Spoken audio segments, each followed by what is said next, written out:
Welcome to this lesson titled Attack Vector, and we are going to discuss what attack vector means, then also the common types of attack vector that exist.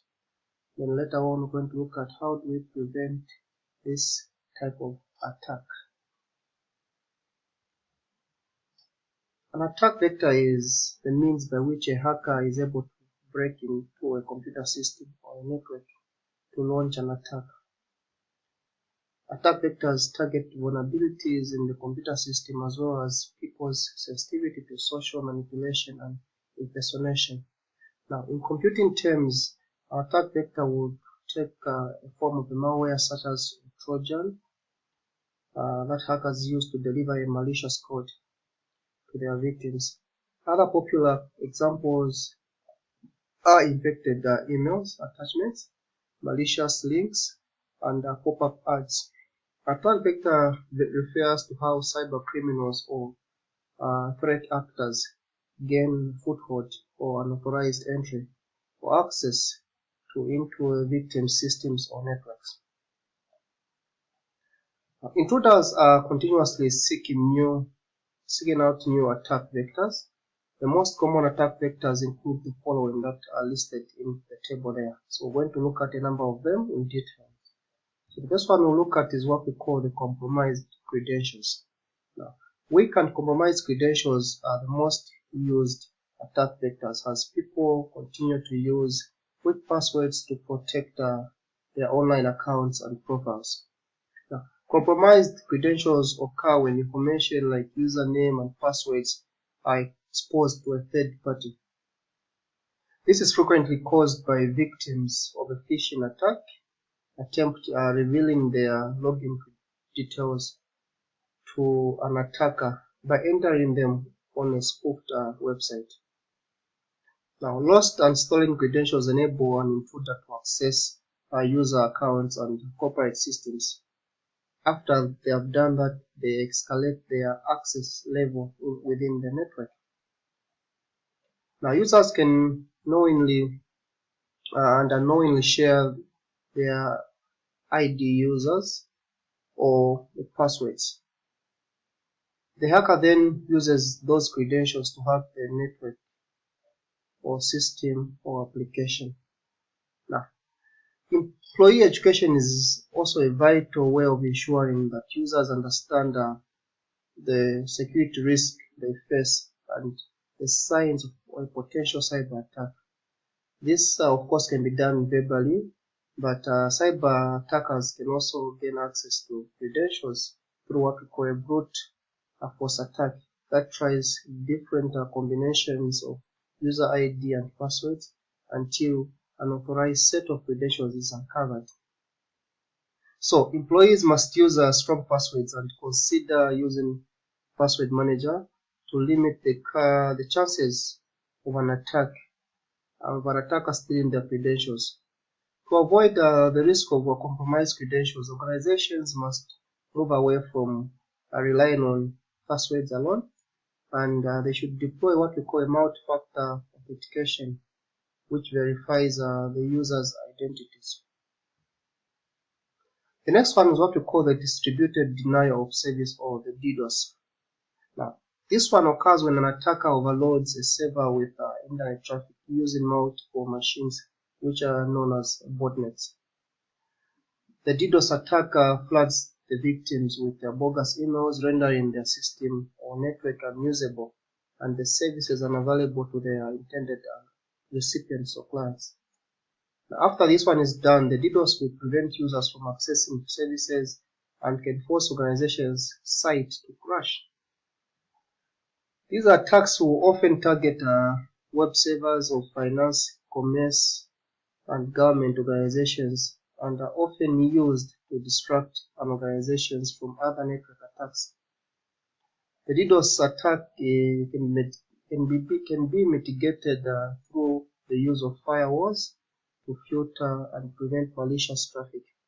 Other defenses tools include regular risk assessment or traffic differentiation to scatter traffic and prevent a targeted attack. and rate limiting to restrict the number of requests a server can receive at a particular time. The next type of attack vector is the missing or weak encryption. Encryption is basically a technique that hides the true meaning of a message and protects the digital data by converting it into a code or a ciphertext.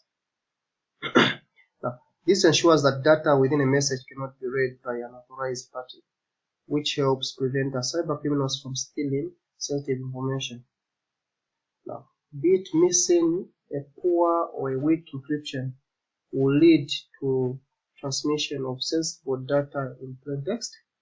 This risks its exposure to unauthorized parties if intercepted or obtained through a brute force attack. In some cases, our employees or the IT personnel may forget to encrypt sensitive information stored on the laptops and smartphones out in the field. In other cases, encryption techniques have non-design flaws or only use limited keys to encrypt and protect data. Now, to avoid all this, users should use strong encryption methods such as the advanced encryption standard, and always ensure that sensitive information is encrypted while at rest, also while it is in the process of being processed, as well as when it is being transmitted. The next one is the phishing. So phishing is the deceptive practice of sending emails in which the attacker purports to be a reputable company in order to lure individuals into revealing personal information such as passwords or credit card numbers. So phishing will be an email or a short SMS, a short message service, or a telephone-based attack vector that sees the attacker's pose as a trusted sender to dupe the target into giving up sensitive data such as the login credentials or banking details. So the best way to defend against the phishing is to assume that every email that you have received is part of a phishing attack. And organization can protect their users from phishing attacks by using spam filters or deploying the MFA that we looked at earlier on, which is the multi-factor authentication. Also ensuring that software is patched and updated, and blocking malicious websites. This can also come down to employee education and relies on employees' awareness of common security risks such as never clicking on any link within an email. The next one is malware. So malware is a term that describes various strands of malicious software, which will usually include ransomware, spyware, trojan, or viruses. Cyber criminals use malware as a threat vector to help them gain access to corporate networks and devices. Then after they do that, they then steal data or damage systems. Now, avoiding malware is reliant on understanding the signs of an attack, such as the phishing schemes that urge users to share valuable information. Protecting against malware requires technologies like sandboxing, the firewall, the antivirus, or the anti-malware software that will detect and block potential attacks.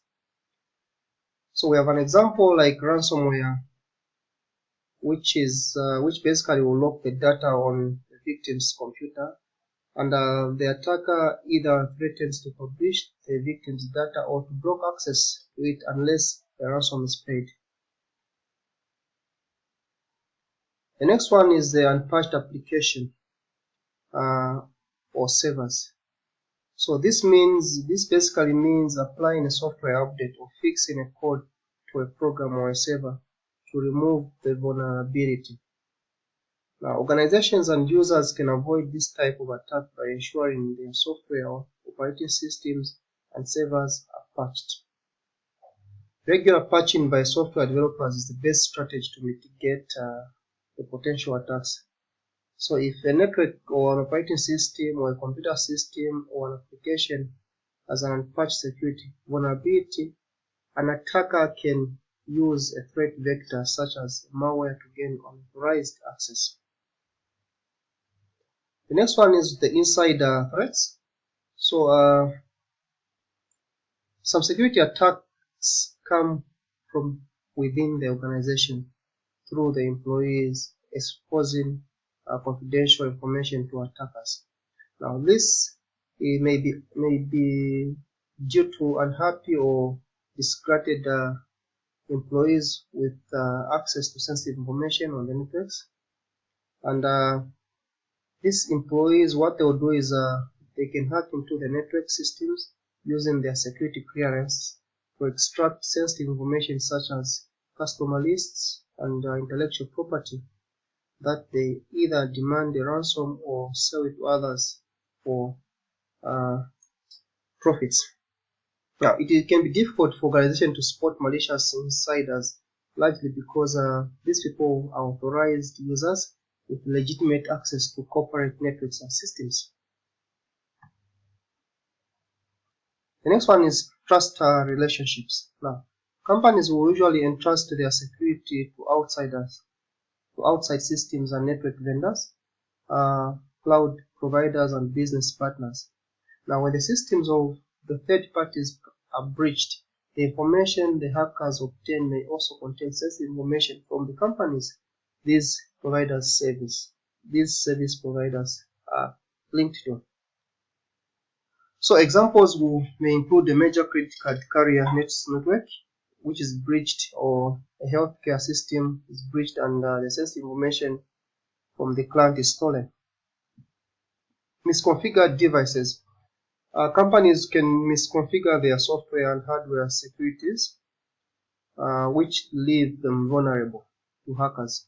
So the vendor security presets on the equipment lacks, and if IT doesn't reconfigure the system before installing it on networks, security hacks may occur. Now, having looked at a number of types of attack vectors, how do we protect devices from these common attack vectors? So the first method is what we would term as security solutions. So under this one, we're basically talking about installing and using security solutions that can detect and block spyware, then also malware, and the malicious links so that they cannot be compromised. The next step is basically what we call download and apply patches. So it's very important that regularly downloads and apply of patches on your devices and applications installed on them. So this will have fewer or even no vulnerabilities that bad people can exploit. Next is cyber news and updates. So it's important that users or employees stay abreast with the latest cyber security news and updates. Anyone can be a victim to this type of attack, so it is always best to be aware of the threats and be prepared to protect against them. Keep in mind that prevention is still better than cure. And the last one that we're going to look at is security training for employees. So organizations, they usually have to conduct regular security trainings for employees because attackers often employ very clever social engineering tricks to trick them into getting onto your networks. So having said that, we'll come to our end of our lesson, and I hope we have covered interesting topics, and let's hope to continue in the other sessions. Thank you for watching.